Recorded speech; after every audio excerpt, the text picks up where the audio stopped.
Now from around the world, across the nation, up your street, it's DERFCAST back after a 2-month hiatus. You can listen to DERFCAST on SoundCloud.com, iTunes under the banner of DERFCAST, all capitals, or you can type in Comfortably Zoned Radio Network, but go to DERFCAST, all capitals, DERFCAST, DERFCAST, DERFCAST. We are recording here from the beautiful downtown Inner Sunset Studio, where it's foggy outside here, in the sunset of San Francisco.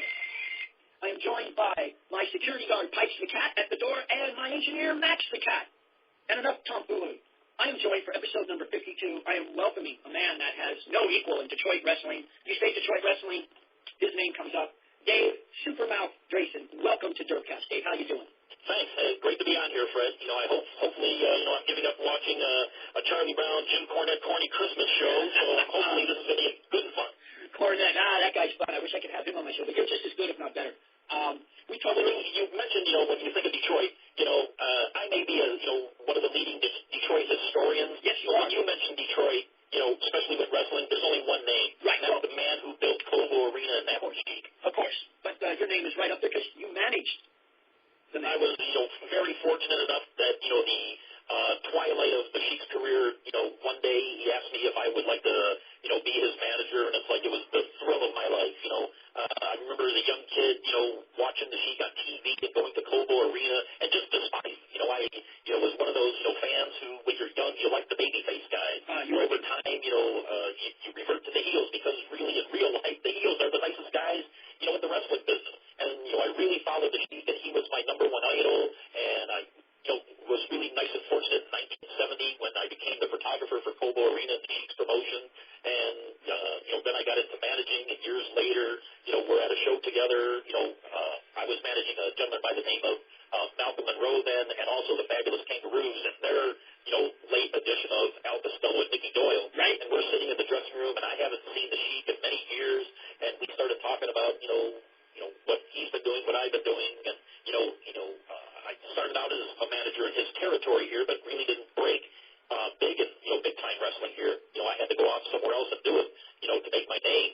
And, he, sort of knew where I was, who I was managing, and lo and behold, we're sitting in the dressing room reminiscing, and he asked me if I would be his manager from that day on, and it's like, the thrill of my whole wrestling career. Oh, I bet. And you mentioned Irish Nicky Doyle, past guest on DERFCAST. Yeah, nice. The first thing I think of when I think of Nicky Doyle is past gas, or whatever you said. I'll feed you the lines if you make your punchlines up. I'm here. That's what I do. Nice guy. Nice guy. Nicky Doyle, he was a good friend, when I was a young photographer, working for the Sheik's promotion, and, did a story on him for Wrestling Review, and, he was a good talent, just couldn't get ahead here. He had to go down south and out west to make a big name for himself as, one of the California hippies, and, he made it, and then he ended up coming back home, because his home is here in Detroit. Right. And, we became friends again, and luckily I was working in a promotion that he was working in the late, with the Al Costello, in the latest incarnation of the Fabulous Kangaroos, right. And Al and Nicky, asked me if I would be their manager, and it's like, oh God, it was like, a thrill, this is great. Working with a friend, you can't get any better than that in the wrestling business. Oh, I bet. I think it's just great, because I've had Nicky on about 4 or 5 times. Now I have his manager. So it would be great to tell him, hey, you have to listen to this show because your manager's on it, and I'm not going to tell him who. But you mentioned the hippies. Wasn't Mike Boyette his partner? Yes. Gotcha. God, it's amazing how much crap I know when I'm not even out there and never been into the state of Detroit. But let's get back to you managing the Sheik.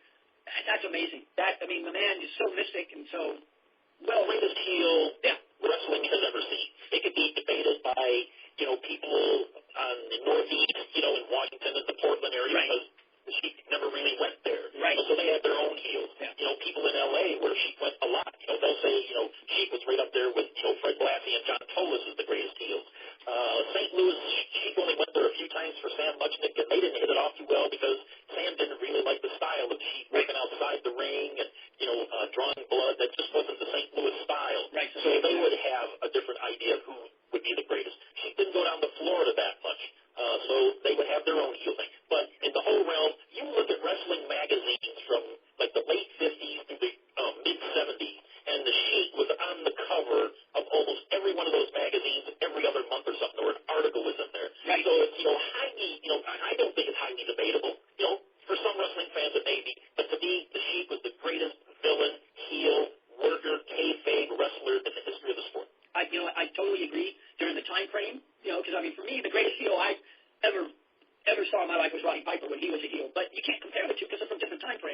the Sheik, just when I was growing up, you're right. The After magazines, Inside Wrestling, The Wrestler, Wrestling Review, I'd have to buy that magazine when the Sheik was on the cover. It would be the first one I'd grab. I'd probably read it and then buy it still at the liquor store where they were. I couldn't read it fast enough. And to be able to talk to the Sheik, Manny's the Sheik is amazing to me. This is great. And I was a fan of his, and, I took a lot of pictures of him and did stories in Wrestling Review and Wrestling Monthly and Ring Wrestling, and, sold a lot of my photographs to Bill Apter, who they didn't use outside writers. They did all their own writing, but Bill Apter used a lot of my photographs and told stories, about, the Sheik feuds here between the Bruiser, Bobo Brazil, or Pampero Furbo. When, to me, the Sheik is so embedded into my history and, anything I love to talk about wrestling, the Sheik always comes to mind. Oh, that's great. There's so many photographs I have of him, and I probably have the biggest memorabilia of his that he gave me over time. Like, I have a lot of his headdresses, and I have a few of his robes, from the 60s. Wow. And I've got, like, when I managed him, he'd use the tape pencil all the time. Right. And there's times that, I'd hand it back to him, he'd hand it back to me, and they got into my outfits and stuff, and I ended up going home with them, and, put blood on them and stuff, and I've always kept them. I don't blame you, man. I would, too. I mean, going back to when I was a kid and reading about the Sheik, wasn't he undefeated in Toronto for years and years for Jack Tunney or Frank Tunney? I think it's for Frank Tunney, the promotion up there. But the thing is, they had a great working relationship, and the Sheik was really running the book, it's called, up there. Right. So, the Sheik always, made himself available for almost every Toronto show, unless he was in Japan or, away for a few weeks, or, there was a time when, Sheik had surgery, right. So he was off, not wrestling for a month or so. But they had a great working relationship up in Toronto. Sheik was running the book, and Sheik was their top heel, and Sheik wasn't going to lose. Yeah, I remember reading about that. I wish I could have seen him fight Blassie, Pampero, Brazil. There's a couple of YouTube matches with him and Bobo Brazil. Now, one question I definitely wanted to ask, I read somewhere that they wrestled over 400 times in their whole career. Is that true, you think? Oh, God, no. It had to be a lot more than that. I think when I managed to Sheik, we were involved at least, 30. I've seen at least, when I was his photographer and as a fan, I've had to see it over 50, 60 times. Wow. And, just over their career, that's one of the biggest wrestling feuds in wrestling history. Exactly. It shows, like Bruno Sammartino and every guy that, came through New York. Yep. There's just such great feuds like, Harley Race and, Terry Funk, Buddy Rogers and Lou Fez. But Sheik and Bobo Brazil feud is right up there with the greatest of all time. Oh, it's one of the first you think of, I mean, one of the best, most famous angles here on the West Coast, even in the wrestling books here in the Bay Area we read about was Tolos and Freddie Blassie. Oh, yeah. But we were blessed here with Ray Stevens and Pat Patterson. And not only did they team, as you know, but they fought each other for 3 separate times in history, in the decade and a half. Different, different angles, different matches. 3 separate times. After making up, being friends, they fought each other, blah, blah, blah. And it was amazing. But to be blessed to see Bobo against the Sheik, maybe, 600, 700 times they wrestled then? At least. I would, can't put a number on it. I'm sure the Sheik, wrestled in his career, 10,000 plus matches. Right. So I give, you can't say 10%, but I would say at least 4 to 5% of the time he was against Bobo somewhere in the big time wrestling area. Yeah, or, somewhere in the world. A lot of times they wrestled in LA, the big Coliseum show, or, the LA Coliseum there. It's like, they wrestled a lot all over the country. I mean, they might have wrestled here for Roy Shire in the 60s. Did you ever see him wrestle Abdullah the Butcher? The Sheik versus the Butcher? Right. Oh, yeah, a number of times. God, now I'm really jealous. Well, the thing is about the Butcher, he started here in Detroit, and he was a native of Windsor, Ontario. He was a Canadian. And he started wrestling for the Sheik's Big Time Wrestling in 1965, 1966. Damn. And his name here was Salis Armara before he became Abdullah the Butcher. I'll be damned. And he was a lot thinner, of course. Oh, yeah. He was still a big guy, but, one thing about him was he, later on, when I got to know him over time, we were at a show together maybe about 8-10 years ago, and, we started reminiscing and stuff, and I brought up a point to him, when I was a kid, and I said, I used to hang out, I'd go into downtown Detroit early in the afternoon, just walk the streets and stuff, and just, be downtown for the Cool Arena show that night, but sometimes I'd go to the Greyhound bus station, and there was this one time, I'm at the Greyhound bus station, and I see Sailus Armara, at yeah. the time, getting off a bus. And it's like, well, that seems strange. You always, as a kid, you always thought these wrestlers, traveled around in limousines and airplanes everywhere, not a Greyhound bus. And I brought this up to him because I had a photograph of him getting off the bus. And I showed it to him, and he says, now that is really ironic. And he told me the story about why he took the Greyhound bus from Windsor, Ontario to Detroit. It's because a lot of the wrestlers wanted to ride with him, and he had a Cadillac, and he didn't want any other wrestlers riding with him. So that's why he took the bus. Damn, that's a great story. Yeah, I mean, you see the shoot videos of him now, and it's so to hear his voice after all those years of just seeing him, on DVDs and stuff. He had a very high pitched voice. Yep. And for such a big guy, high pitched voice. He'd almost, I couldn't say woman like, but maybe effeminate. But the butcher's the butcher. Right. He was one of the best the sport has ever seen. Oh my God! I mean, look, for Vince McMahon to put him in his phony Hall of Fame, and he never wrestled for him. That tells you right there. That tells you something. Yep. I mean, and we all know that, what were they, 3 or 2 straight lines down his head that he could stick a poker chip in. And outside of the Sheik, well, let's see, there's King Curtis, the Sheik, Abdullah the Butcher. There's probably a couple others whose foreheads are so scarred they're like a road map. But I'll say this. When the Sheik passed away in 2003, I went to his funeral, and it's always been a sticking point for me that I was the only person from the wrestling business that showed up at his funeral. Wow. And when I saw him in his casket, I almost couldn't believe who it was because he only weighed maybe 120, 130 pounds. He was, very, ill for a long time before he passed. But he was so small, and the only reason I really recognized him was from the, notches on his forehead and that little saber kind of beard that he had. Gotcha. Yeah. There's a wrestling photographer. I don't get along with him much, but Mike Lano had said that on his podcast a long time ago, or cable TV show. That was the only way to recognize him at his funeral. So I don't know if you know who Mike Lano is. Doctor. Mike and I have been friends for many, many years. Oh, boy. Well, I'll tell you off story why I have a difficulty with him. But I wish him all the best. Don't hate him. We'll talk out there. But, yeah, he told that story, too, what you just said. And he actually managed the Sheik one time with Sabu. Yeah, Mike, he told me that story. He went along with the Sheik on a tour, I think, through Tennessee and Kentucky. And the Sheik said, wait, put some gear on and, come out to the ring with me. No, that's great for him.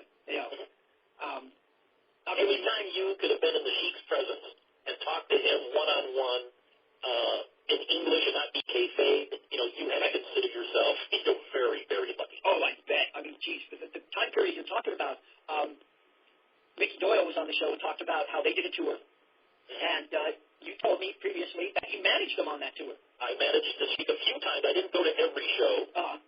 But yeah, him and Mickey Doyle had some big bloodbaths. That's what Mickey said, And, damn, I'm kind of running out of questions here because I just love talking about the Sheik.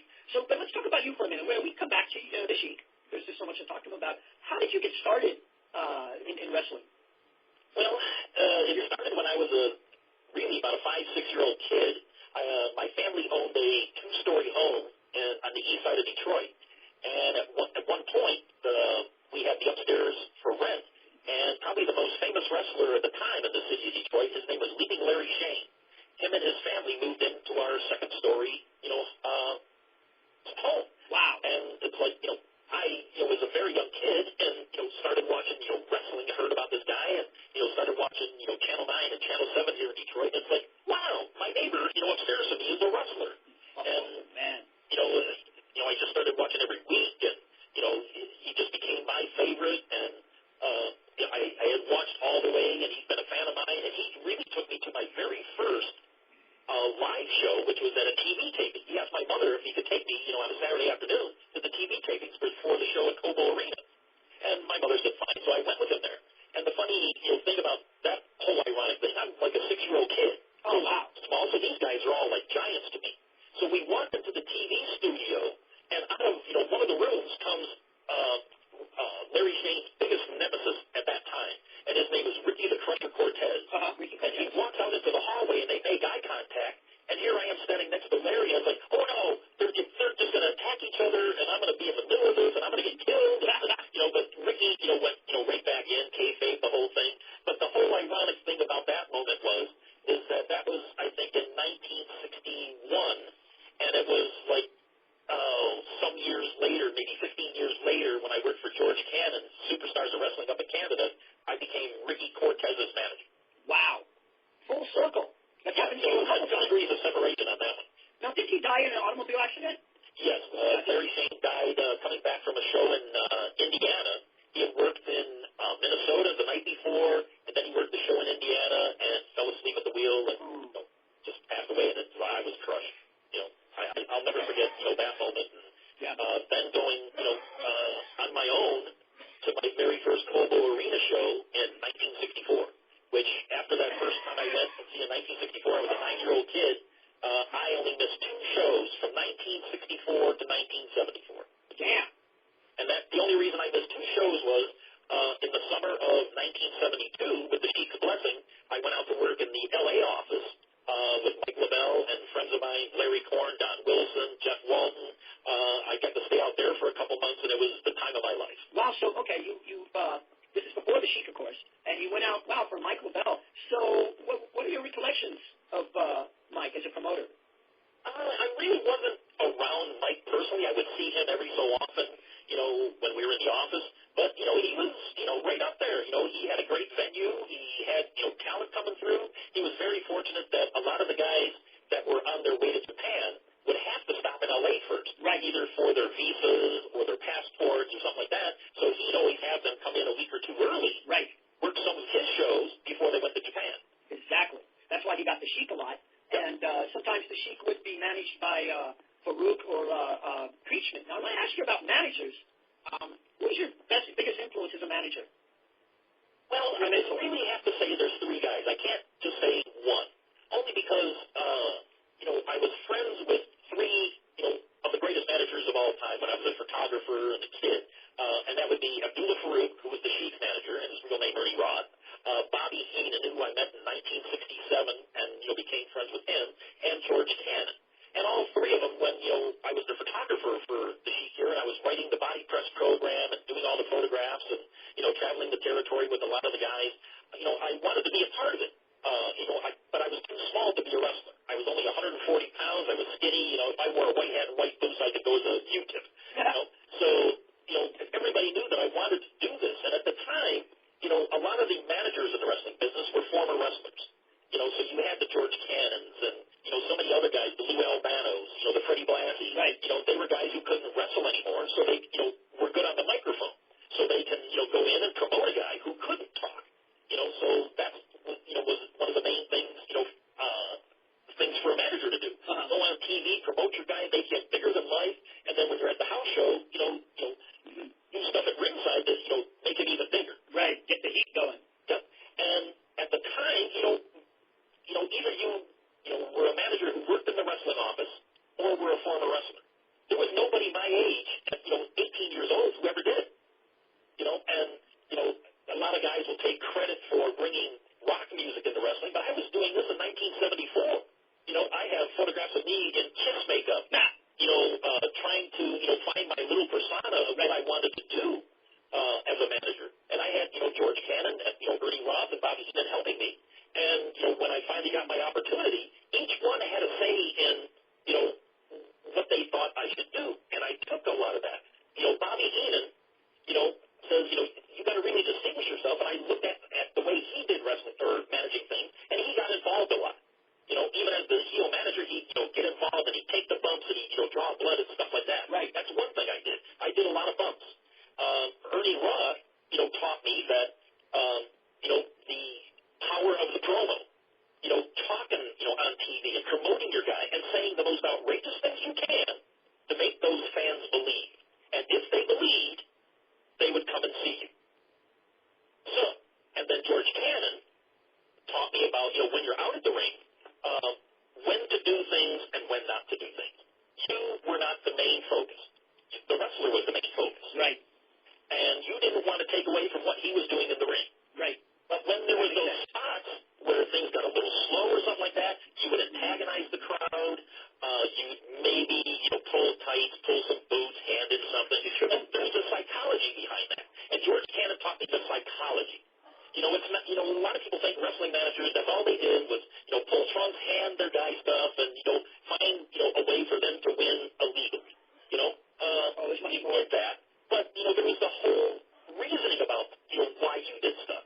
There was a time when you could draw so much heat that, the crowd themselves were in danger, because, you played on their minds so much that they believed it so much that they would want to, attack you and stop you. And, so they can get hurt just as much as you could. And you didn't want that to happen. Now you're talking lawsuits.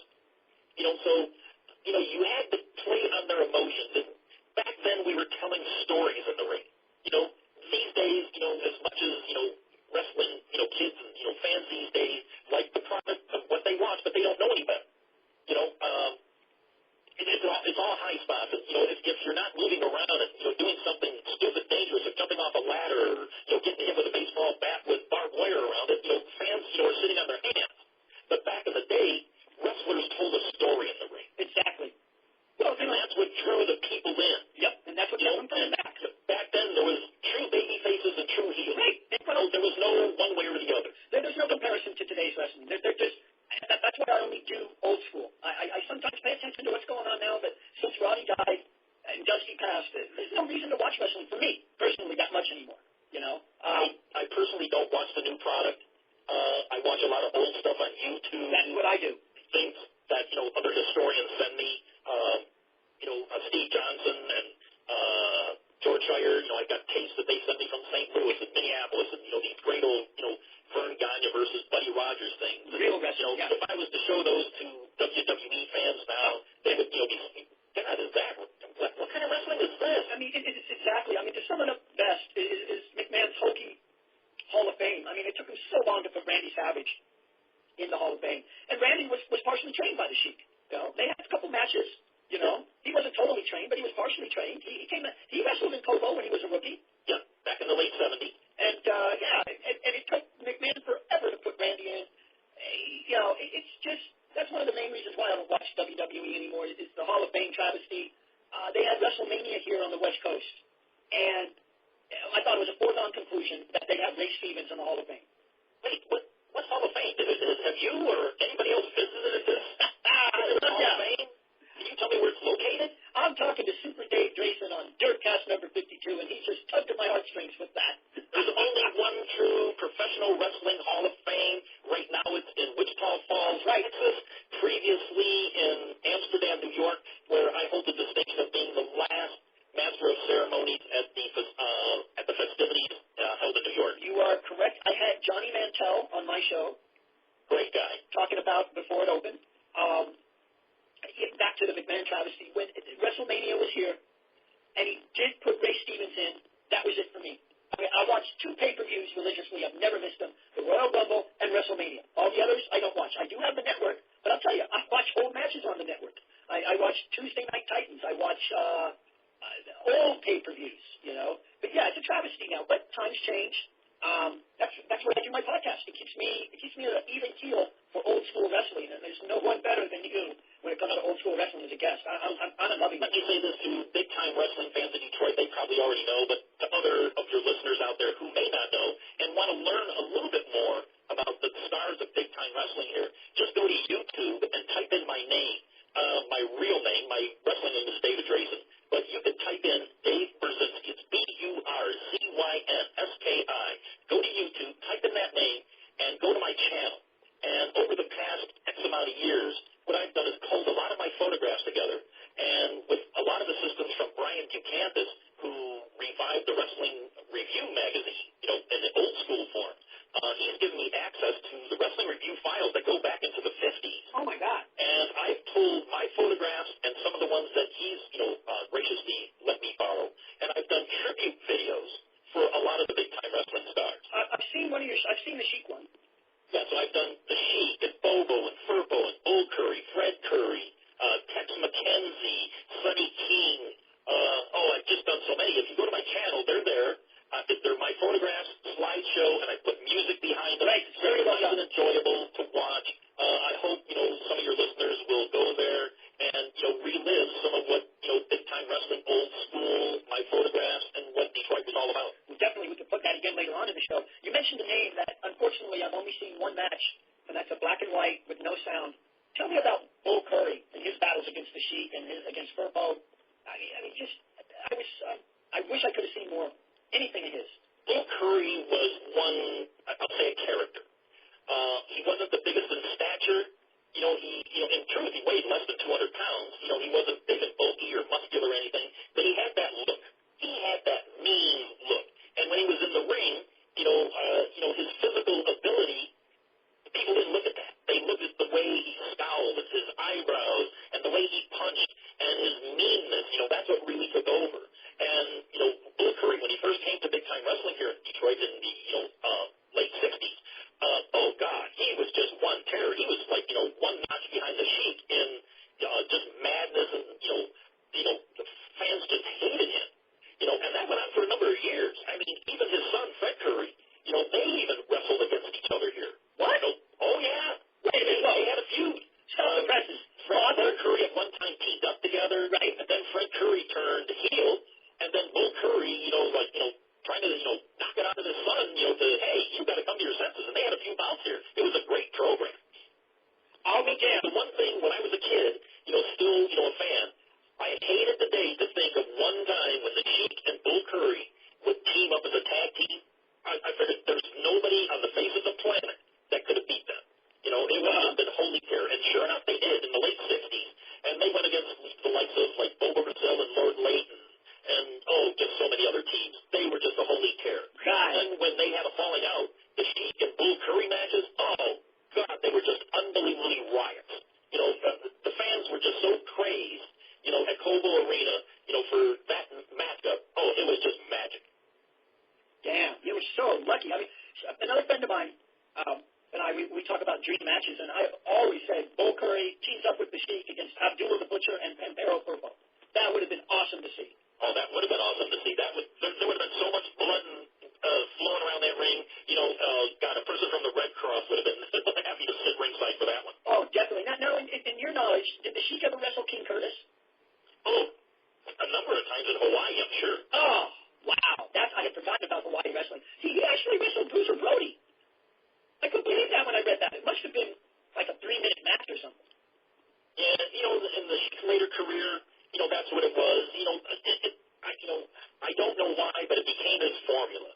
Early on in the Sheik's career, I mean, it was a 10-minute ordeal before the bell even rang. Exactly. Just walking to the ring, stopping on the ring steps and him looking at the fans. He's drawing heat right there. And then he'd get in the ring and do his pointing to the sky and, going crazy. Right. And then, doing his ritual, the prayer, praying to Allah. Right. And the fans screaming and he'd stop. And, the fans, thought they were into it. Oh, God, if we yell louder, he'll stop this praying to Allah thing. And, that was a whole big deal back then. Oh, my God. Well, we had a copycat. You could probably name him. He came in and was on top here for about maybe 2.5 years, not much longer, until he had a falling out with Roy Shire. There were rumors around that he punched him or whatever, but Rock Rims has wrote a book about that period. Well, big-time wrestling, Northern California wrestling, for 50, 60-year history of it, and that story's in it. But the Great Mephisto.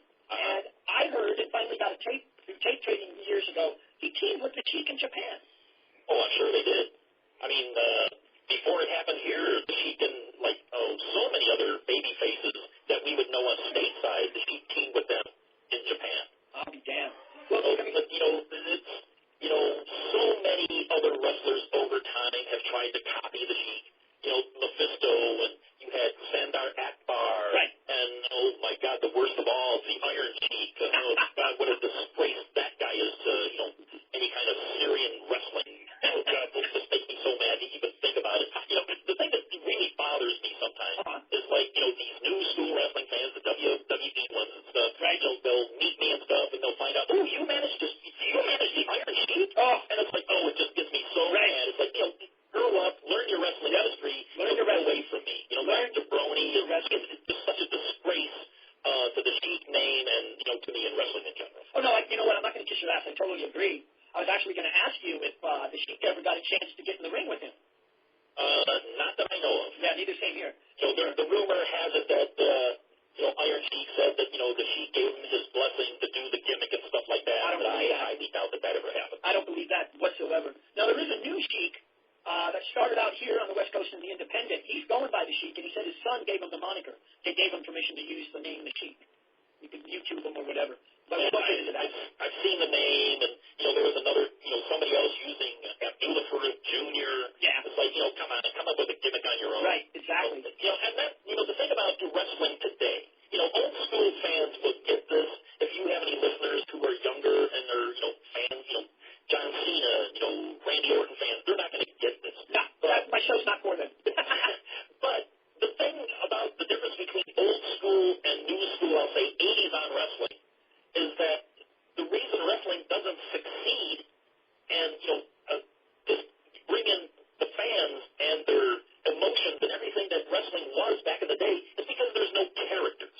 There's no believable characters. Exactly. I mean, back in, you always had your baby faces, but your heels, were always the German, the hated Japanese guy. Somebody ethnically, a wrestler, they looked the part, they were just mean and nasty. So there was always that distinction of the good versus the evil. Nowadays, Stone Cold Steve Austin at his height, really, he was the heel, but he was the biggest baby face. Right, McMahon and the Attitude Era. Yeah, turned it around with the heel being the baby face. But, that's where wrestling changed, And thank God for independent shows, because, there is a couple good independent leagues that still do good versus evil, but nothing like the Sheik. I mean, you were blessed. I was blessed growing up in the time I was with Roy Shire. And with the, I guess we'll just keep talking about the Sheik for a bit. Wait, before you do that, Detroit and Coble Arena and the Sheik has always been, to me, the mecca of professional wrestling.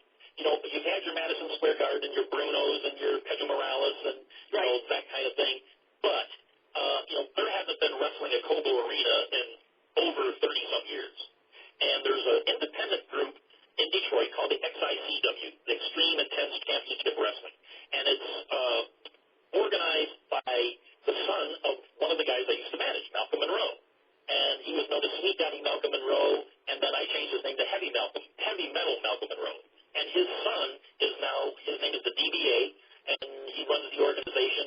And on October 7th, 2017, his promotion is coming back to Coble Arena. The first wrestling at Coble Arena since the Sheik's Big Time Wrestling folded back in 1980. Great. WCW brought the Sheik in when they brought Sabu in for some legend show or whatever. And she came in a limousine and was all, dressed to the tens as he always was. And more people were interested in seeing him just walk to the ring and arrive to the arena than they were at the matches. Yeah, I remember that. That was a show at Cobo Arena, and it's like the Sheik, his limo pulled in the back door where he always parked, even back in, the day, the doors open, and he came out of the car, and the fans were watching the Sheik more than they were watching what was going on in the ring. I was watching some YouTube matches late in the Sheik's career, and I happened upon one that's great HD quality of him against Terry Funk in an open arena.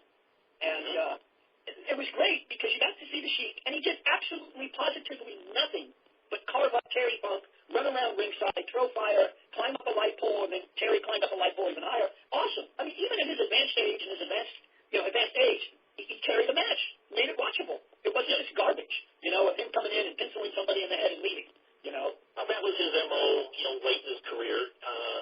Unfortunately, his body was giving out on him and stuff. Right. He couldn't do a lot of things that, he used to do in the ring. So it became, as soon as the Sheik got in the ring, it's like chaos started. The blood started flowing. The pencil would come on. The babyface would make the comeback. The Sheik would throw the fire or something like that. They'd go out in the crowd, and that was the typical match. Yeah, that was the match. Just a lot of times, people say they got sick of watching it and stuff, but let me tell you, they got excited every time they did watch it. Oh, I would have loved to see something like that. You're so lucky to have been at ringside. Let me ask you this. To get really deep into kayfabe, how many times could you name a wrestler that you actually saw that didn't want to cut himself that let the Sheik cut him?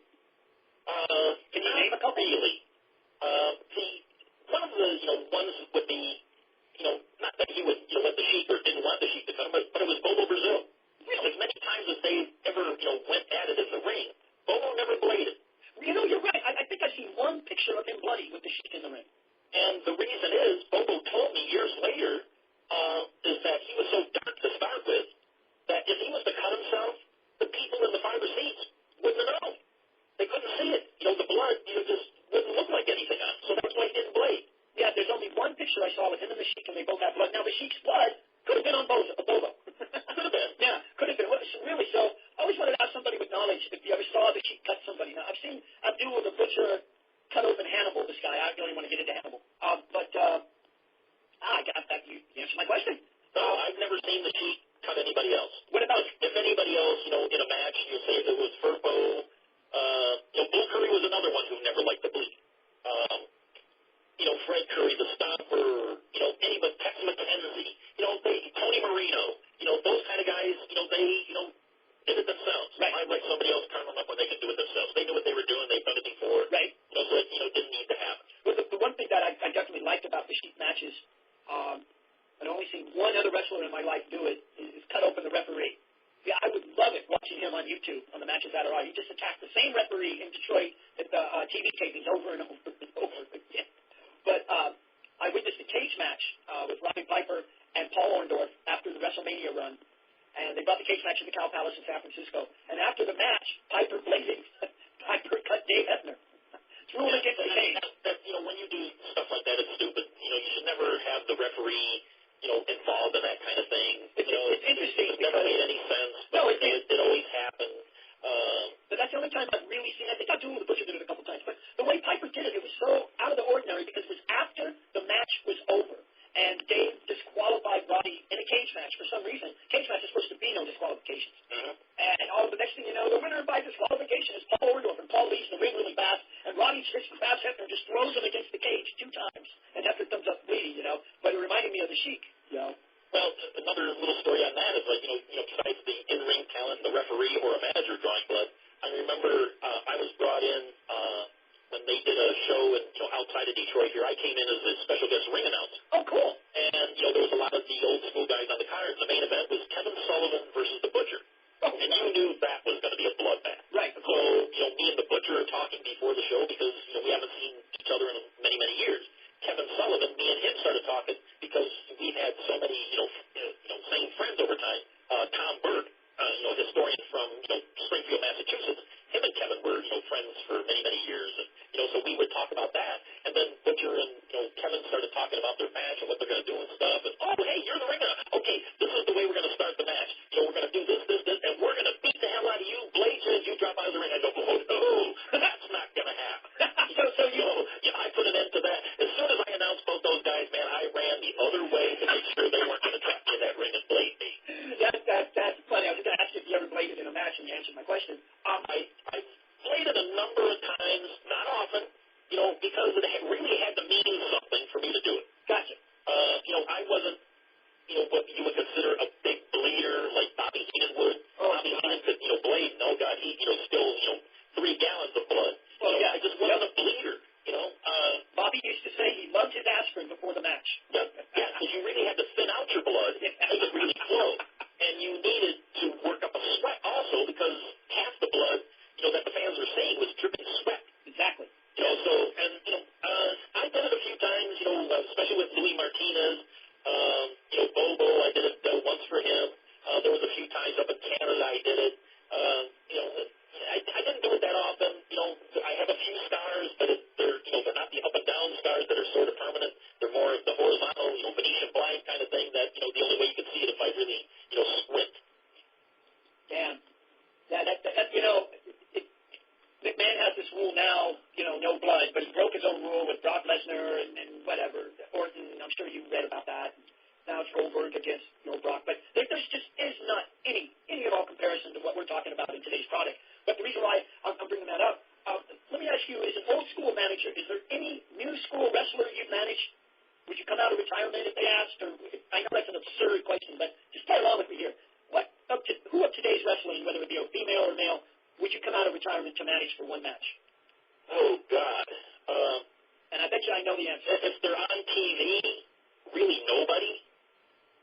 The guys that I really, have seen, very, few, there's like, Dolph Ziggler, Cesaro. These guys are tremendous workers who are not getting any kind of push. I was going to, I was going to say Cesaro. And I wouldn't come out of retirement to do it. I mean, there'd have to be some big money for me to do it. Yeah, gotcha. Because there's really only, on the national level, one manager these days. That's Matt right. Mahoney. That's right. And, I remember him as a young kid and a photographer in the New York area. That's, when I was, doing my photography and, first got into the business, he was still a younger kid.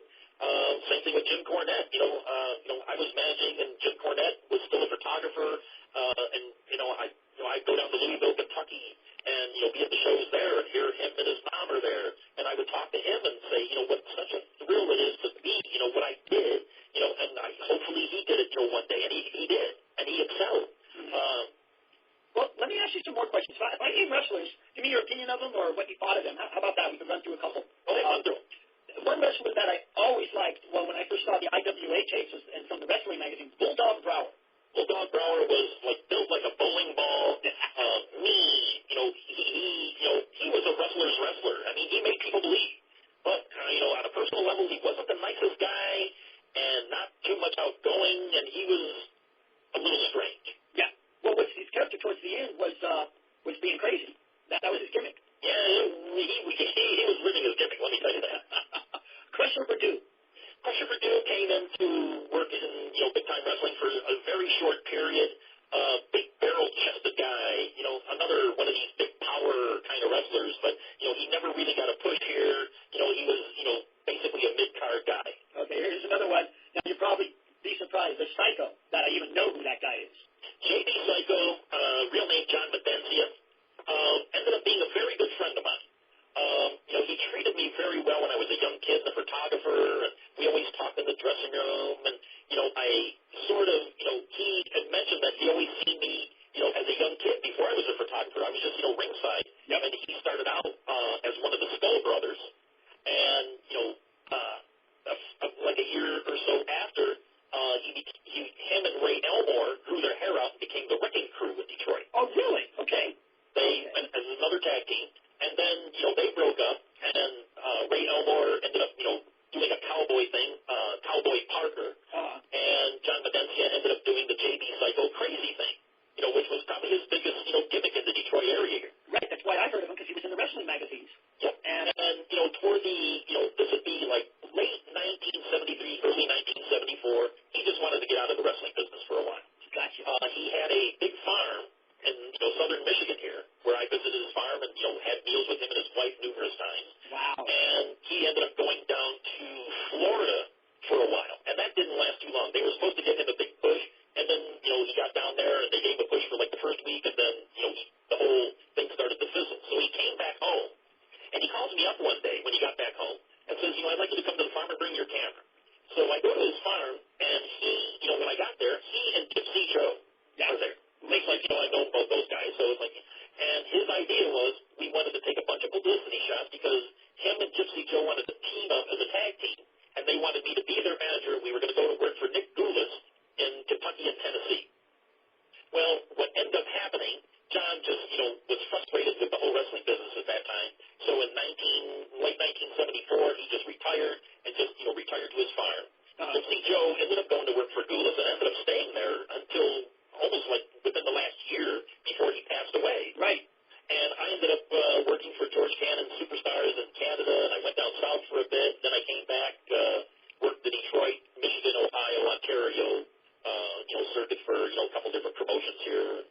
So that was the John Medencia, J.B. Psycho, Wrecking Crew, Skull Brothers story. Gotcha. Okay, here's another name. You have to give us your take on him, although you did a little bit earlier. Irish Mickey Doyle.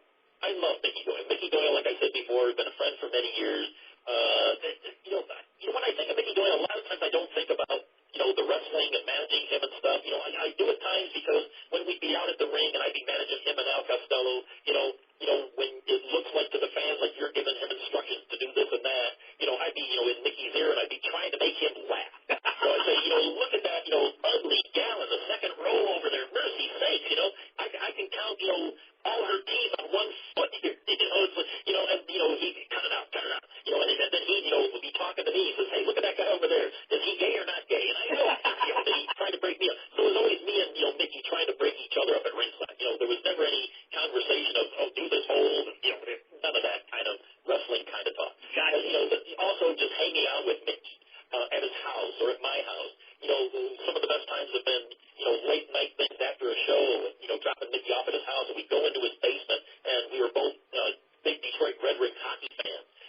couple hockey sticks and a little plastic puck or a tennis ball. And we'd stand in the doorway and be a goalie, and we'd take shots on each other and just laugh ourselves silly. And I can't say enough about Mickey, one of the greatest guys to be around in this wrestling business, one of the nicest guys around. Well, geez, you just gave me an idea for a future show. I could have both of you guys call in and not tell Mickey.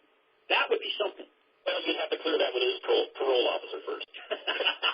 I'm going to set that up. I'm definitely going to set that up. That, because I did that with him and Big Billy Anderson, and they didn't talk. Oh, no, not Billy Anderson, with Vandell Drummond. I got them together on the show as a surprise, and that worked out great. So I'll get, well, geez, I just blew it because Mickey will probably listen to this show. So, well, there goes that idea. Now, still put it together. You mentioned Big Bill Anderson. I remember him as a fan because, him and his parents lived here in the Detroit area, and he was a, big-time wrestling fan. Such a nice guy. They moved, and his name was Bill Laster, and me and him had talked about, when we were both fans, one day, being in the wrestling business. And I had, me and him took a few publicity shots together in, 1972. Wow. Acting like I'm going to be his manager, and they're the funniest pictures to have, and we look at each other these days, and, back then, Bill was, the 6'1", 180 pounds, and I was, 6'1" and 140 pounds, and now we look at each other, and, you wouldn't want to play our, both numbers in a lottery, I'll tell you that. Gotcha. He's been on my show 4 times. Great guy. We kind of lost touch during the election, but now we're back as Facebook friends, and I'm going to have him back on in the future. But, another name, Pampero Furbo, just a great guy from what I've heard from people that have known him. He's retired. He lives in Hayward here in California. Retired as a mailman. So tell me what you know about him and your opinion. And well, I, heard, and saw the name Pampero Furbo when I was a fan, working in AWA territory, and, the big wild hair and the wild bull in the pampas, and, it was one of those gimmicks that you believed in.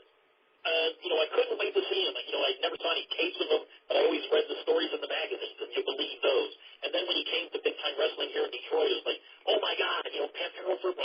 Immediately, his first appearance here, he was just, he wasn't a fan favorite because he was a heel.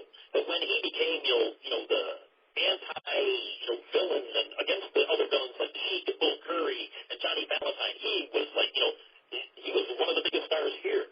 And, the one thing I can say about, Juan is, his real name is Juan, in the dressing room, taking photographs of him, he never said no to let me take a bunch of, 10, 20 shots at a time. Just like, pose, and he had a million poses for me. And he never said no. And whenever he walked into the dressing room, he was one of the first who always came up to me and shook my hand and said, oh, Dave, Mr. Dave, how are you today? And, he was just such a nice human being. Damn. He was nothing like the persona heel that he portrayed. And most heels were that way. Furbo, one of the biggest names in, big-time wrestling history, and one of the nicest gentlemen you'd ever want to meet. Great analogy of him. A lot of people, you hear something about new school people, they think Randy Savage came up with the, oh, yeah, during his interview. Hell with that. He took it from Pampero. Oh, yeah, he stole that from Pampero Furbo. Well, professional wrestling over the history, everybody stole something from somebody. Look at all the Sheik imitators. You had, Randy Savage stealing the oh, yeah. You had Tito Santana taking the Ariba from Louis Martinez. Oh, my God, yes, Louis Martinez. You had Rufus R. Jones and a few of those other guys stealing the cocoa butt from Bobo Brazil. Oh, my God, yeah. Not a racist thing. Ric Flair, who I can't say he stole it, but, he took the Nature Boy from Buddy Rogers, and he took the Figure 4 leg lock from Buddy Rogers. Now, supposedly they patched that up by having a match that I read about a long time ago at the end of Buddy's career. So let's keep going. Name some other wrestlers. Now, a wrestler that, I should say that Roy Shires brought in a lot of Detroit talent. So when they were done with Detroit, or the Sheik got tired of them, or we're not tired of them, but it was time to move on, more often than not, we'd get people from Detroit. We had Pampero, we had, I'm old. We'd get guys from Detroit. And one of them who I loved as a child, his worship was the Mighty Eagle. Oh, Dick Garza. Now, the funny thing about, mentioning Igor is that he started off as a big power strongman as, Dick Garza. Right. And in the late 50s, early 60s, worked for Bert Ruby here, who was the promoter for Motor City Wrestling. And let me just stick in that time frame, because in 1961, I would have been a 6-year-old kid with going back with leaving Larry Shane. We went over to Dick Garza's house, the mighty Igor, for his birthday, where they had a bunch of people over, and leaving Larry Shane took me there. And I took a photograph with, not with him, but of Igor with his birthday cake. And I just recently, last week, sent that photograph, and I photoshopped the birthday cake, took out Garza's name, and I put Eric Garza, who was Igor's son. And he sent me a note that he was like in tears seeing that photograph of his dad with his name on the birthday cake. Wow. From 1961. Wow. And, Igor, when he first came to the Detroit area, this would have been, I believe, 1969, maybe have been 68, but I believe it was 1969. They had him dress up in a floppy hat, a big old overcoat, and sitting in the first row, and had a brown paper bag with a big kielbasa sticking out of it. And he would sit there, throughout the whole show, and there would always be one wrestler who would walk past him, and he would stand up in his seat and take his coat off, and I could see, Igor was a big, muscular guy. Yep. And it was sort of, scare, this other, wrestler walking by him. And they did this for a number of, weeks before he even got in the ring and wrestled. And then Ivan Kalmakoff took him on as a protege. And then what they would do at our Windsor, we would tape the shows after Cobo on a Sunday over in Windsor, Canada, at the Channel 9 studios. And Ivan Kalmakoff would have Igor do feats of strength. And, I remember things like, Igor, putting his feet on the back of a car and his back against the wall, and, Kalmakoff, squealing the tires and Igor holding the car back. Or doing these other, feats of, superhuman strength. Before, they were building him up. This was all build-up. And I mean, this took months before he even got in the ring. So once he got in the ring, Igor was like a fan favorite from that time on.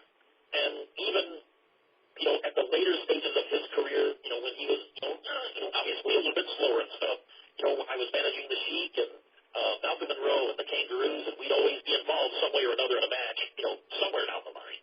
And he was a joy to work with. Still a fan favorite, and very respectful. And when I would get involved at the end of the match or something, he could take a few bumps. He always protected my body. And when we got back in the dressing room, it was always hey, great job out there, great job, thank you. But so Igor, a lot of respect for him. Yeah, I mean, I loved him as a kid, and when YouTube came out, I was so surprised to see how many matches he did in Puerto Rico. He wrestled the who's who of guys in Puerto Rico towards the end of his career.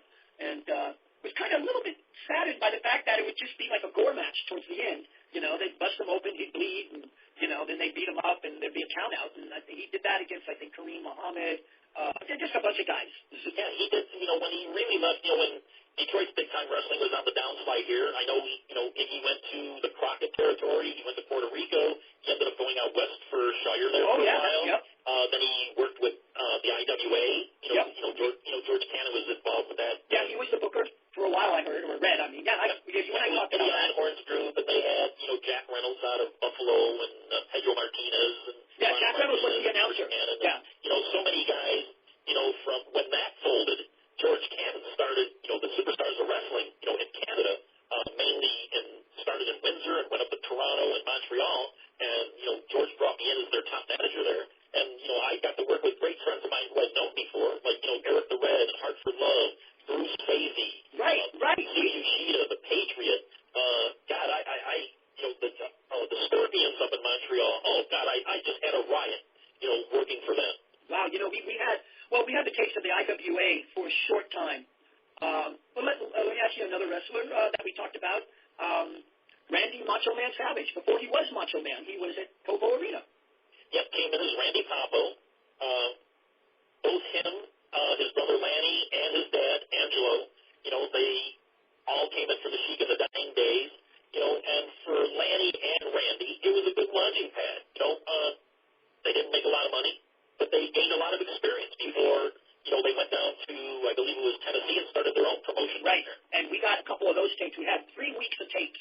Like I was telling you earlier, when Shire stopped, I think it went Kansas City with, again, I hate to say somebody's bad, but Bulldog Brown was one of their main guys. Worst wrestler I've ever seen in my life live, even to this day. We had the Bob Geigel group. Then we had the tapes of the IWA for about a month, and they never came here. They advertised about it, but they never came here. Then we had the tapes from Peter Maivia's wife, Leah Maivia, her promotion. We had that for about 6 weeks.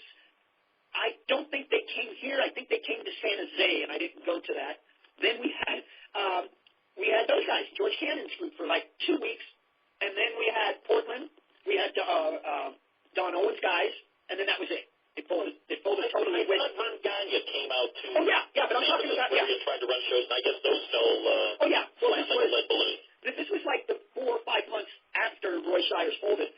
Then it ended with the Florida group coming in with Dusty Rhodes. Dusty Rhodes was the last U.S. champion, and Roddy Piper and Ed Wiskowski were the last tag team champions. But weird pairing. But we had Buddy Rose towards the end, a great heel. But anyway, enough of my history. We're here on the show here. Supermouth Dave Drason's here on DERFCAST, and we're going to go a little bit longer here, because this man is just a Bible of history, just a human Google, this man. Of Detroit. I appreciate that. Detroit wrestling. Wrestling has been my life here in Detroit, since I was a young kid, all the way through the time I was a fan, a photographer, writer, manager, and even these days, even though I have done a few managing gigs, in recent years. Really? Tell us about it. Tell me about it. Quit really in the early 90s when, indie wrestling around here was, the Sheik was at the end of his career, Bobo, any kind of names that we could bring in, Mickey and Al Costello, and, even though we had a young kid, Al Snow came in, he was like the young breed. And then other independents ended up taking over, but my generation was sort of gone. And fans just, weren't getting it anymore. They were, into the, watching the WWF stuff, and if you weren't WWF, you weren't anybody. So, right, yeah. So I saw the writing on the wall, and I got out of it. And then after, it's like 23 years, one of the young, promoters around here who has a very successful indie promotion, his name is Rudy Hill, but he went as the Rude Boy. And Rude Boy, was really big with the JCP, and I don't mean Jim Crockett. Oh, I know who you're talking about, Insane Clown Posse. Insane Clown Posse, yeah. And, Rudy, the Rude Boy was one of their top guys, champion and stuff. Well, he got a hold of me, and he was like a fan of mine when I was managing. Wait a minute. I remember him as a little kid coming up to me and asking me for autographs and stuff like that. And, you went... you oblige, and you take care of little kids like that. Right. So you went to the Insane Clown Posse show? Yeah. Oh, please tell me about it. Unreal. And they were, oh God, they were insane. I'll tell you that. They were bloodfest. It was all out chaos, and they gave fans a show what they came to see. How much grape soda did you get sprayed on you? None. Wow. I've never seen them in their music form at all. I know who they are. Right. But anyway, Rude Boy was running this charity show, and he asked me if I would come out of retirement and manage this guy called Terror Khan. And Terror Khan was they had a guy in WWE years ago, really big black guy, almost from the jungles with the face. Kamala. Kamala. There, yeah. He was like a Kamala type of guy. And that's like, for a charity show, yeah, I'll come out. So I did the show, and oh my God, this is the first time I've done this in 20-some years. It's like I gave it all I had to be that heel manager and bring it out, and the fans went nuts. But in the end, they were almost cheering for me. And it's like, wait a minute, this isn't right. No, but that's how wrestling is now. That's why I said that's great, because you went over, like the Steve Austin thing. The bad guy became the good guy. That's not what I want. And that's, as a manager, what we used to do, people just don't get it anymore. Like I mentioned before, it's all that ring psychology. There's a psychology of, telling a story and bringing the fans and bringing out their emotions. That's what we did back then. Right. When Vince McMahon, brought in, he really killed all managers after Albano and Blatty made, and Jimmy Hart, he made them like cartoon characters. Right. Well, he did it on purpose. He did it to save money. So after those guys, went, what did he do? He brought in managers, and they were all women. Right. And I couldn't have, broken into the WWE because I didn't have a 38-inch, false, boob job. That's what you needed to become a manager back in the 90s and early 2000s. Exactly. So the history of wrestling managers just died there. Yes. Now, in our territory here, or I'll say the Detroit area, there's so many indie promotions trying to work, but I have to give credit to two managers. One, a good friend of mine who we grew up as fans and photographers and stuff. Ringside, back in the 60s, his name was Brad McFarland. Really good kid. We've been friends all those years. And over time, he became a manager. Handsome Johnny Bradford. And it's been like a lot of years that he's been doing this, but I only got to see him once, maybe a few years ago. They invited me to the show as their guest, and I was there, and I saw him work, and it's like, my God, he is like, today doing it the old school way.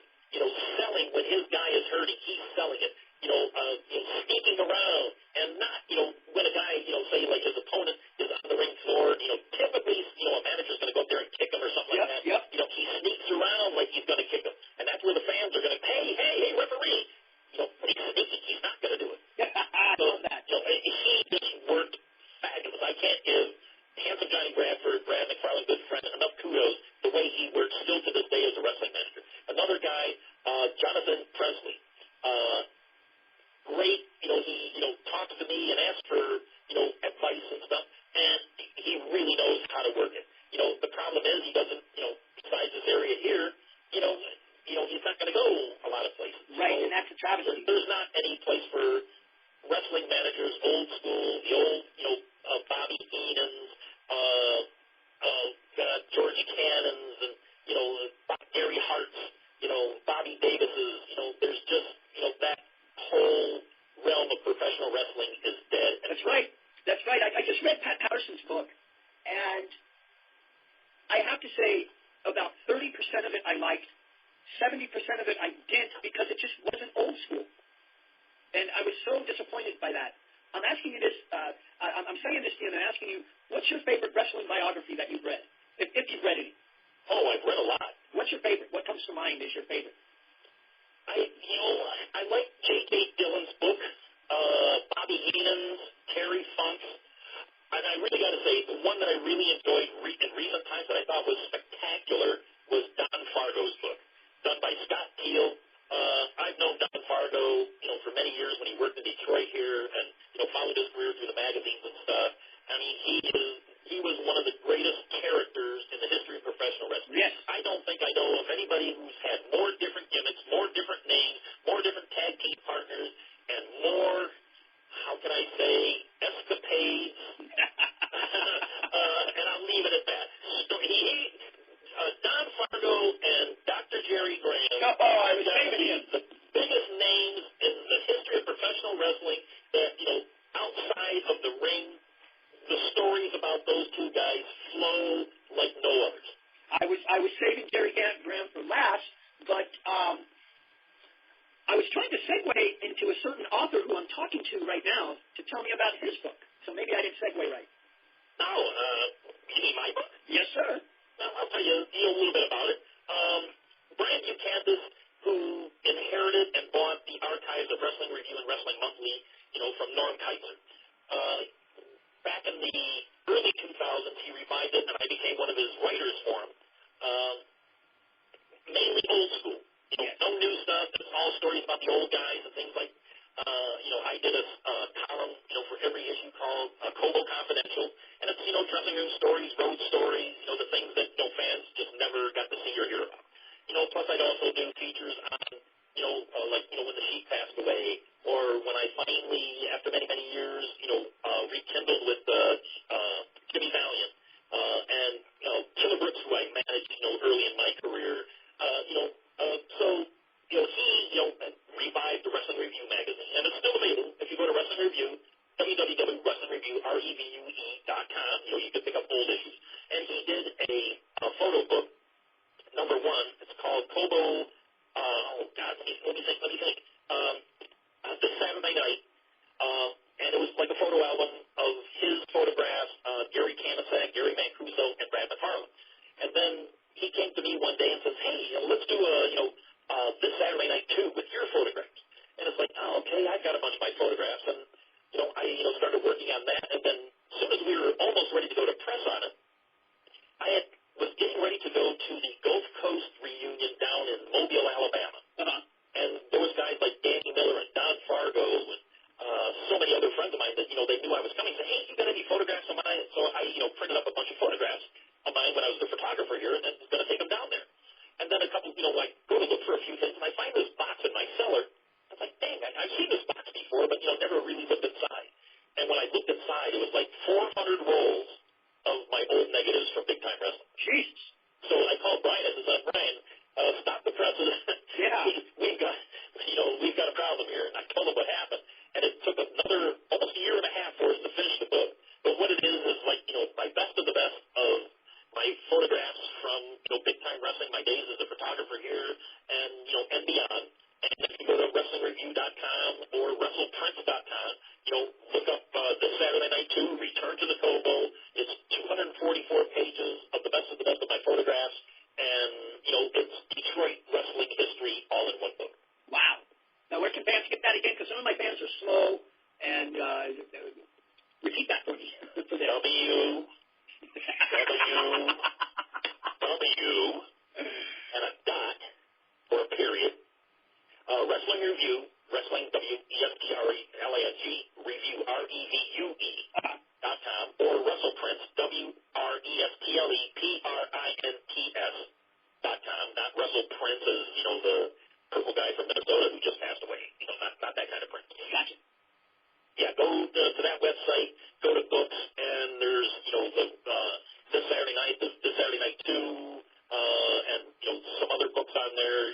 They're great, great Christmas gifts, and they're inexpensive, and it's wrestling history. Gotcha. Now, do you have your own website, or just you're on Facebook? Just on Facebook. I'm under, Dave Drason Brzezinski, and really I'm on Facebook mainly to promote, the book and, other wrestling stuff, and it's just I've been sucked in over the years because after, being retired from the wrestling business, I'm a big, supporter of the Cauliflower Alley Club, the Professional Wrestling Hall of Fame, Alicia's House charity in Chicago, and I always go to the Titans of Toronto reunion, Greg Oliver's event, every other year up in Toronto. And, go, like I said, to YouTube. I do my tribute videos to all the big-time wrestling stars. It's my time to give back. I hear you on that. That's why I do the show. I'll say this. It disturbs me at times when there's these wrestling fan fests, across the country to where, these wrestlers are charging $20, $50 for an autograph or for you to have your picture taken with them, trying to draw these fans, bleed them dry. Over the course of their career, these people and fans have supported them by coming to the matches, and buying their merch and buying the programs and seeing them. And now, what did they do with all that money? Over the course of their career? Live high. They lived high, okay. I understand that. But still now they're trying to bleed the fans of their money after, their money is dead and gone. Yeah, I don't agree with the high prices. That's, I went to a fan fest. There was a big one, the last big one here in the Bay Area at the Cow Palace was a clusterfuck. You can look it up on YouTube, 2007. And too long of a story. I'll shorten it real fast by saying Roddy Piper was going to have a one-man show, and they were selling tickets to it for $25 each. Well, it fell apart, and Roddy did the show for free. And the promoter ran out on the wrestlers and all of that. And Roddy came back the second day, but he didn't have to. The show was falling apart. A bunch of wrestlers did. So I don't want the people out there to think all wrestlers are like that. But there are certain ones, and, a lot of the ex-WWF guys will milk people out there for all they can get. I mean, I'll just say, Greg Valentine, Brutus Beefcake charged my friend $25 to take a picture while Brutus held up the shears, and Greg put his arm around my friend. And my friend was stupid enough to pay that, but he wanted it. He wanted it. But still, they should have done it for free. You're right. Exactly. And like I say, giving back, I have never charged for my autograph. I never will. I started out as a fan, so I know what it's like to, ask to have my picture taken and ask for an autograph and be respectful about the whole thing. And, that's my way of giving back to, the sport that, gave me so much in life. Even at a time back in the 60s when you're a young school kid, you never told your other classmates or anything that you watched professional wrestling or went to wrestling. Let me correct you. Draft me on the playground. Let me correct you. I was the one that did. You were the one that kicked my ass. No, I was the one that got his ass kicked because I always bragged about wrestling. Oh, you like wrestling? Well, blah, blah, blah. But, yeah, I mean, I always told people. They would come up to me, hey, who won the Cow Palace match? That's Freddie. He always wins. But, yeah, today's, it's a sad way to see someone like Greg Valentine showing himself and not just giving things to the fan. I've lost interest in wrestling to that point. Once Dusty died, And once Roddy died, two first-class guys that when I met both of them, especially Roddy, went out of his way to be nice. Now, Dusty might have some cobwebs or whatever under the rug, but it still treated me great. And, let me bring one name up. A man who had me get a hold of you on the show. Hold on a minute. Having technical difficulties. My engineer here just erased my list on my phone. There it is. That's why I have a cat as an engineer, because that way they run away when I chase them when they do bad. But anyway, Craig J. Durbin had me get a hold of you, and I thank him for that. Craig, a shout-out to you. And what do you think of Craig? How do you know him? Great guy. He is a great guy. I wish he would quit, sending me these personal messages with his, different, maid outfits on and, these other kind of things. Boy, you're a heel to the end of the show here, aren't you? Yeah, Dennis is a great guy. He's lined up some other people here in Lancaster. Let me play the name game another 4 minutes with you, and then we'll sign off here. I wanted to ask you about Ripper Collins, because he was a big heel here with a young Pat Patterson. One of the very first memories of wrestling I have is Pat Patterson and Ripper Collins teaming up. And they always team up against two other Detroit guys that went through Detroit, Rocky Soulman Johnson and Pepper Gomez.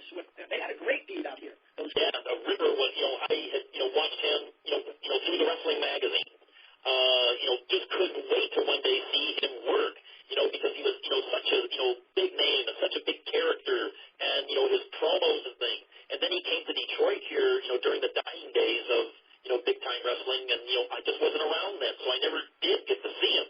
But, he was bigger than life, just a character. He was one of those, like I say, the things that are missing in professional wrestling these days is a character. And Ripper Collins was one of those unforgettable characters. Oh, my God, yes. And, let me name another person who kind of went the Bulldog Brower way towards the end of his career and played a crazy gimmick and really made it work thanks to Kevin Sullivan out in Florida. Mark Lewin. Tell me something about Mark Lewin. Here, let me tell you, a couple Mark Lewin stories. Mark Lewin, in my fandom days, first and foremost, Bobo Brazil was my favorite, back in like 65, 66.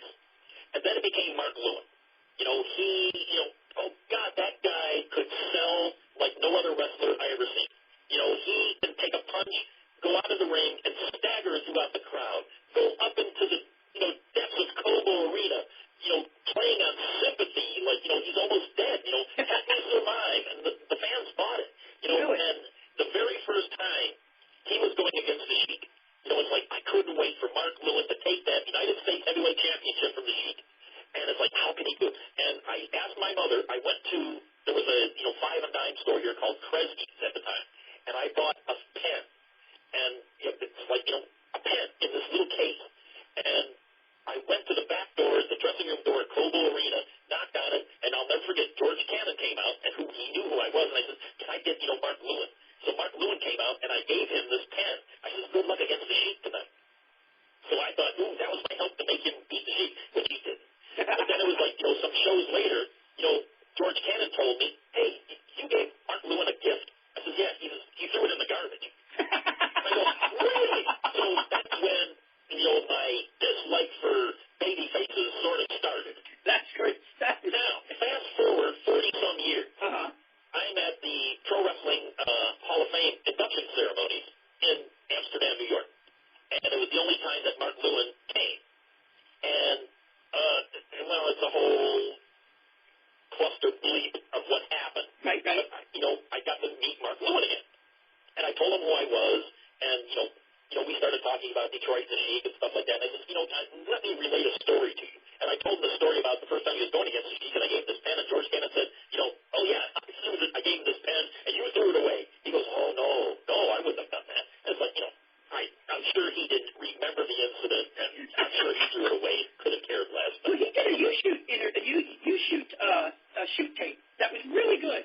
It was really, really good. I mean, he's lost all his weight. He still looks okay. Oh, he looks great for his age. Yeah. What now? How old is he? 80? Oh, right about there, I would say. He looks great. Very articulate, Right. Soft-spoken, lives in Washington State. We had a great conversation. I mean, he has to be that old. Okay, one other wrestler. Billy Superstar Graham. Oh, my Lord. Let me relay a few little stories about Billy Graham. My first introduction to Billy Graham was through Wrestling Review, Wrestling Monthly, and the After magazines. Here's a guy, in the early 70s, so different than anybody else, tie-dye,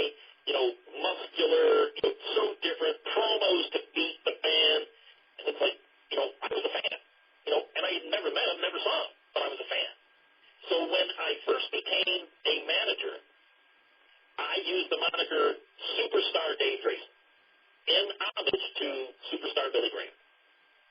And it wasn't within the very first year that I was Superstar Dave Drason that Milt Abruskin, the color commentator for George Cannon Superstars of Wrestling, one day I was causing havoc and stuff on a TV taping, and he says, he's not a superstar, he's a Supermouth. And that's where I got the nickname Supermouth. So now, fast forward another 40-some years. Billy Anderson, very good friend, and we've talked a lot and stuff, he goes to lunch with Billy Graham, every so often, in Phoenix, where they both live. And so this one day, I get a phone call, and it's, Billy Anderson. He said, hey, Dave, and we're talking. He says, I got a friend who wants to say hello to you. Oh, great. And he puts Superstar Billy Graham on the phone with me. And it's like, and we start talking about, I had to relate the story about how I stole his, Superstar, moniker when I first started my career. Right. I was a fan and stuff. But after that, we started talking more about photography and artwork. Right. He's a good, really nice, really good artist. Yep. And out of tribute, one day Billy, sends me an email. I saved all my emails are in because they're just classic. I've sent him photographs of mine from around the world and stuff, and places that he has been. And one day in the mail, I received a portrait painting that he did for me of the sheep. Oh. And it's like, it's right here. I'm looking at it right now in my office, and it's like, unbelievable, that he would be so generous to take his time and do a painting just for me of the sheep. That's great. That man, he's like, what can you say, Teflon. Nothing has killed him. He's been through so many near-death experiences health-wise in the last 15 years. It's amazing. God bless him. I mean, he's amazing. And his is the only tribute video. I did a tribute video on him. And, I sent it to him on disc, and, he, told me it's fantastic. I love it, but please don't share it with wrestling fans. Yeah, and the only reason that he said that is because, a lot of the photographs that I used were from the files from Wrestling Review, and a lot of them were from later in his career when he was doing the karate gimmick. Right. And he was so embarrassed by that karate gimmick, he really wishes he had never done it, and to erase that from his, career memory. Right. I didn't understand that when I read it in the magazines, and then he briefly came back on WTBS and challenged Ric Flair to a match, and it went nowhere. And according to his book, it was because he was too stoned and, Yeah. If any of your listeners, have any interest in that old school thing, and you mentioned Superstar Billy Graham, go to YouTube. He's got a ton of videos out there. Oh, he does, for yes. shoot kind of thing, and you can really learn a lot about Billy Graham, a lot of the other stars from back in the day, his opinions on today's wrestling. He's very articulate, very open, and very honest in what he says. Yes, and I appreciate that. And, I appreciate him for being like that. A lot of people don't, but, hey, he's done it all. He's the superstar. Well, Dave, I'm going to have to cut the show short and beg you to come back in your heel form or babyface form, whichever, next week for part 2, because this has just been an amazing 1 hour and 20 minutes. There's so much 20 minutes, that's all? That's all. You told me at least 3 to 4 hours. I've got 3 great bottles of wine here from, Napa Valley, your neck of the woods, a lot of good friends of mine. I'm a sommelier. After my wrestling career, I've been, big heavy into wine and photography and drumming and, my music, the bands that, I'm, advocates for, like, Horse Cave Trio and, great bands like the Howling Diablos here in Detroit. I've got this wine sitting here. I'm, ready to go. We could get into you're a man of many endeavors, my God. We could definitely get into that. I really want to thank you for coming on. Again, I'm going to mention your buddy and my Facebook buddy. I'll just call him Jay Durbin. How about that? Fine. Thank you, Craig, for putting us together. I mean, I have enjoyed the show. You are a wealth of information. I guess that's the right word to use. Well, I take checks. I take cash. Well, our budget is nothing. Our budget goes to the cat litter that I have to provide for my engineer and security guard here, who are just guarding the door. I am going to work this whole week on trying to get a hold of Mickey Doyle, who's really hard to get a hold of, and try and get him to join us for our next show as a first for DERFCAST, as a manager and his wrestler on the show. That would be awesome. It would be a pleasure. I hope that your listeners, wrestling fans, enjoyed our conversation, our stories, the relaying of a lot of the old school guys that we talked about, and there's so much more to tell. I mean, stories about Louis Martinez and Dr. Jerry Graham stuff, and my stories and encounters with Bruno and Andre the Giant. Me and him, traveling the Detroit circuit together, for so long. Well, let me bring up one. In Montreal, and fans, wrestlers, promoters, everything, wrestling that I've got to offer. It's all yours, my friend. One last name, Hank James. Big money, Hank James. Are you? Yeah, big money, Hank James. He was, promoted to, be like Papa Brazil's brother, his cousin and stuff. But then he turned bad. And then, Hank James was really good, man. He wasn't the greatest talent in the ring, but hey, he got over, and he made his mark in big-time wrestling. Yeah, there was a match between Hank James and Dory Funk Jr.'s father? Dory Funk Sr., maybe, I think? That might have been down when Hank James went down to Texas. Yeah, it was a death match between them two. And that as a little kid, I remember reading that. But, geez, I want to thank you for being on. I can't get enough of this. For DERFCAST. All my listeners always tell me the story. I mean, everything where they get a hold of it last night. On Facebook page. I go to Facebook, Dave Drason presents DERFCAST. Get a hold of me at wrestling.com. Go to your local post office, look on the wall, see my picture there. I'm not going to have a credible beat, my no beat, or no part.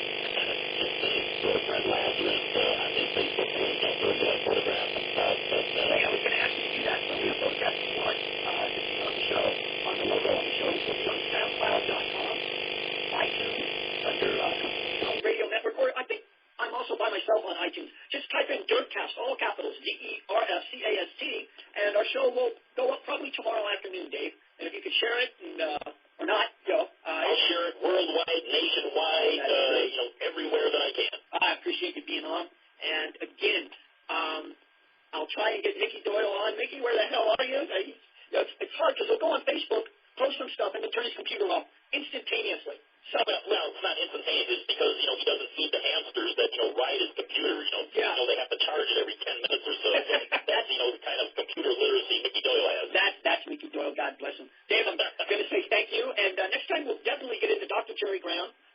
More like, of your favorite match you've ever managed, your favorite managers, all of that stuff. Part 2 definitely within a week. I look forward to it, Fred. Thanks for having me on your show, and God bless old school wrestling. Thanks a lot. Thank you so much. Talk to you soon, Dave. Thank you very much. Bye-bye. That has been Supermouth Dave Drason on DERFCAST number 52. I want to thank everybody in, wait a minute. I'm just going to thank my engineer, Max the Cat. I want to thank my security guard, Pipes the Cat. And I want to thank Craig J. Durbin for connecting me with this week's guest, Supermouth Dave. Thank you so much for being on the show. And remember, stand up to bullies. It's that easy. Supermouth Dave Drason.